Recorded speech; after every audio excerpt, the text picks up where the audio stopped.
Right, sekuona kwamuri kuita. Pano ndine mudzimai wandakamira naye. Isu chedu kutapa nawo patangonzwa paita mheremhere ndo patinomhanya. Pano tiri padare pasekuru Muzura. Tanzwa kuti pane mudzimai asvikapo kuti aroyonorwe nyuchi dzadai kunetsa mazuva ano dzakamomotera. Zvino isu toda kuti tikupei zvizere tinzwe kuti zvafamba sei kubva kwaari mbune nyakumomoterwa nenyuchi. Vatete makadii? Simba makadiwo. Veruzhinji vari kukuonai makamomoterwa nenyuchi mumaoko. Toda kuti murondedzere kune vari kuona kuti zviri kufamba sei uye chii chiri kuitika, muri kunzwa kuita sei uye zvakatanga sei kuti muzosvika pano padare pasekuru Muzura. Tangira zvakaita ndakakwereta mari kuna abamunini vangu chiri chimbadzo. Saka pandandakatarisira kuti ndichapiwawo mari, murume haana kuzotumira mari yachona nanhasi. Saka ndakazosvika pakunetsana nabamunini kusvika pakuzodai so. Dzakatanga dzichiuya dziri 1-1 kusvika pakadai so. Saka ndikutokumbira rubatsiro vanhu vaMwari kuti mundibatsirewo.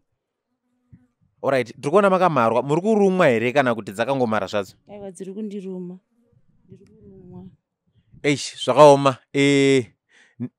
Pandambofamba ndamboona bamunini vacho vari pano. Regai tingoti vapedze pavari kukuita hurukuro nasekuru ndiwane futi nguva yekutaura navo tinzwewo divi ravo, tinzwe kuti zvakafamba sei uye zviri kufamba sei. Ndichakuendesai kwavari. Bamunini makadii? Tiripo makasimba here. Nofara. Muchatisumudzei zviwi zvishoma.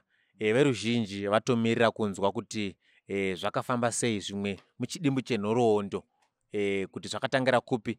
Tamboita hurukuro namai guru vakataurawo divi ravo. Toda kunzwawo divi renyu kuti zvakafamba sei. Ichokwadi ndakakweretesa mari maiguru wangu. Nandakachengeta 1000 yangu nandakachengeta. Saka wakauya wakati mwana arwara ndobva ndawakweretesa.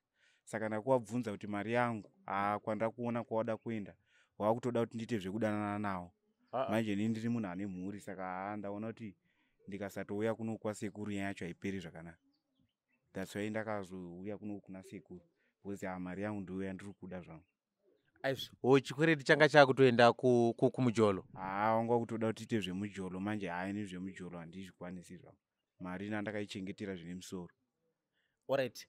Imari yakazokupa hasha dzekuti musvike pakufambira yamai guru kuti wasvike pakumomoterwa nenyuchi kudai? Ndakavapa 1000. Ndakavapa 1000 airundirwadza mari yangu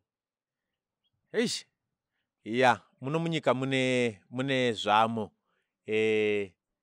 Vanotaura vanoti imba neimba ine zvayo. Muno munyikawo mune zvamo. Tanzwa nhoroondo yamai guru vakakwereta bamunini mari zviri kunzi 1000 kana kuti churu muchishona. Asi vanga vakudzamba dzamba vakuwanza mashoko, asi zviri kunzi vanga vakuda kunondi swebera mujinga kana kuti kufemera mugotsi. Vakuti uyai tifambidzane tiite senodanana kuti pamwe zvienderane nemari yacho.